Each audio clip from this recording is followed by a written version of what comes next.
बाजूला होत जा की.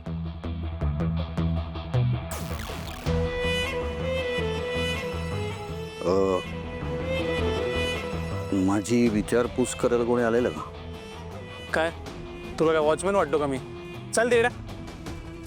आई येतात लोक, काय नाही. नीट बोल की. आई वडिलांनी नीट बोलायला शिकवलं नाही? नाही बोलायला शिकवलं. माझा आई वडिलांना शिकव. अरे तू जा ना. आई शपथ.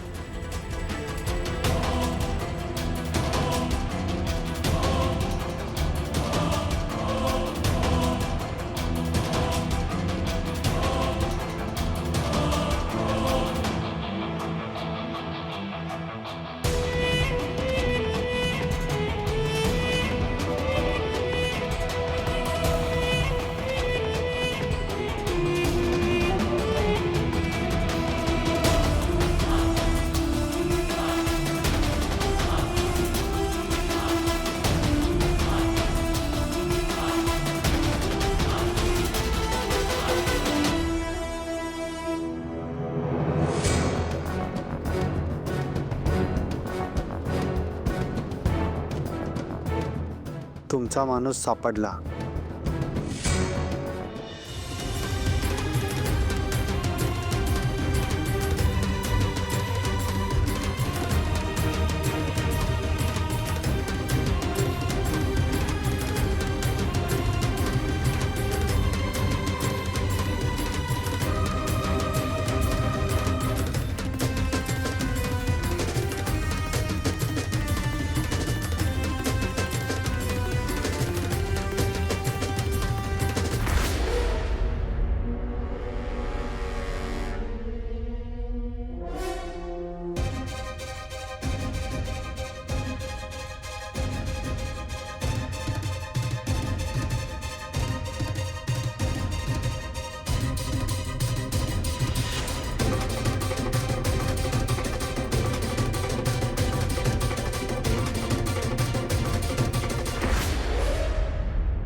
तारा, सोहम गेल्यापासून तुला एकटं वाटत असेल ना? पण अजिबात एकटं फील करायचं नाही. तुझ्या हक्काची व्यक्ती आहे या घरात. तुला काहीही लागलं हक्काने माग माझ्याकडे. थँक्यू सो मच वहिनी. अगदी बरोबर बोलला. सोहम सोबत नाही आहे त्याचा त्रास तर होतोय, पण तो ज्या कामासाठी गेला ना त्याचा विचार केला तर मला त्याचा खूप अभिमान वाटतो. आणि पहिल्यांदा त्याने त्याचा करिअरचा विचार केलाय. कारण इथे असता तर स्वतःचा विचार करायचा सोडून नुसतं फॅमिलीच करत बसला असता. खरं आहे तारा. ॲक्च्युली आपल्या नवऱ्यांमध्ये, आपल्यामध्ये ती कॅपॅसिटी की आपण काहीही करू शकतो. पण या लोकांच्या डोक्यात जे लहानपणापासून खूळ बसवलं गेलंय ना, फॅमिली फॅमिली फॅमिली, त्यातून हे लोक बाहेरच पडत नाही. हो ना. सतत आपलं आई दादा वहिनी. आता लग्न झालंय ना, मग बायकोचा पण विचार केला पाहिजे. केलाच पाहिजे. पण मॉम पण तसंच वागतात ना. नाही म्हणजे बघ ना, थोडी पार्शलिटी तर ते करतात. सगळ्यांना अडकून ठेवल्यासारखं आहे. सतत आपलं सारंग सारंग सारंग करत बसतात. पण बाकीची पण मुलं आहेत ना, सारंग पुढे त्यांना कोणीच दिसत नाही. हो मला पटतंय तुमचं, पण आपण काय करणार? करू शकतो तारा. योग्य संधीची वाट बघायची. आता जगन्नाथ म्हणालाच आहे ना, सारंगवर काहीतरी संकट येणार आहे. ती खरं तर आपल्यासाठी संधी ठरू शकते. पण वहिनी, तुम्ही ह्या सगळ्या गोष्टींवर विश्वास ठेवता? नाही, एवढा नाहीये, पण थोडा आहे. तुला माहिती नसेल म्हणून सांगते तारा.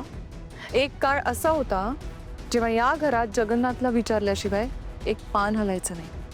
आणखी एक गोष्ट सांगते तुला. जगन्नाथने बोललेल्या सगळ्या गोष्टी खऱ्या होतात. आणि आता त्या मूर्ख मुलीने जर जगन्नाथचं म्हणणं सिरियसली घेतलंय तर आपणही घेतलं पाहिजे. तसं तो म्हणाला की सारंगच्या आयुष्यात संकट येणार आहे आणि जगन्नाथ म्हणालाय म्हटल्यानंतर येणार कन्फर्म. मग आता ते संकट मोठं कसं होईल हे आपण बघायचं.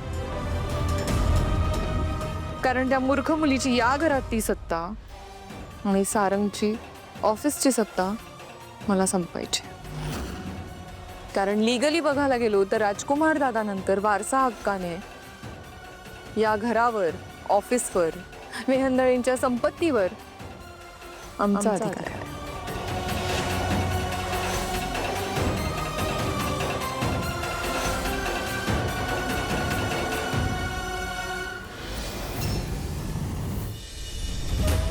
हे बघ सारंग,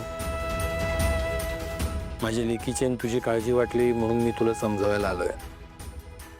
बाहेर परिस्थिती इतकी अवघड आहे ना, जिकडे जाशील तिकडे तुझ्या मागे संकट उभं आहे. दुसरा कुठला इलाज असता तर मी लगेच तुला सांगितलंही असतं, पण सावलीला सोबत ठेवणं हा एकमेव उत्तम उपाय आहे.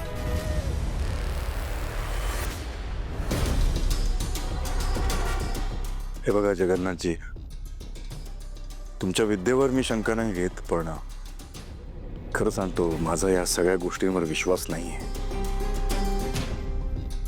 आणि धागा बांधलाय ना मी,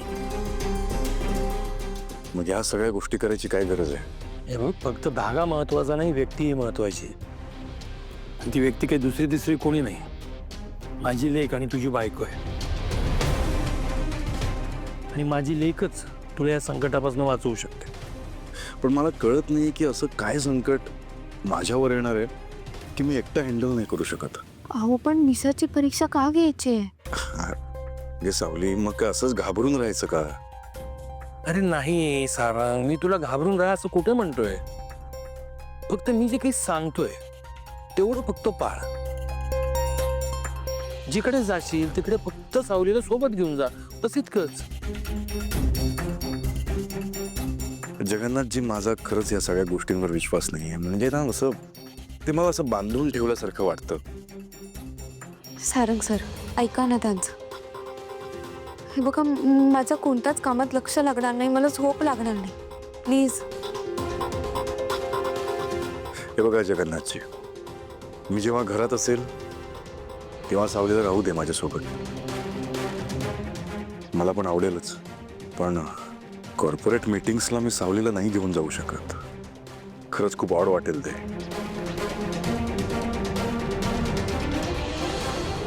हे बघ सारंग, मी तुला फक्त विनंती करू शकतो, ट्राय कर.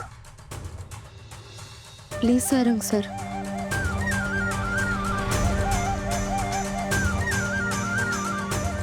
बघतो मी.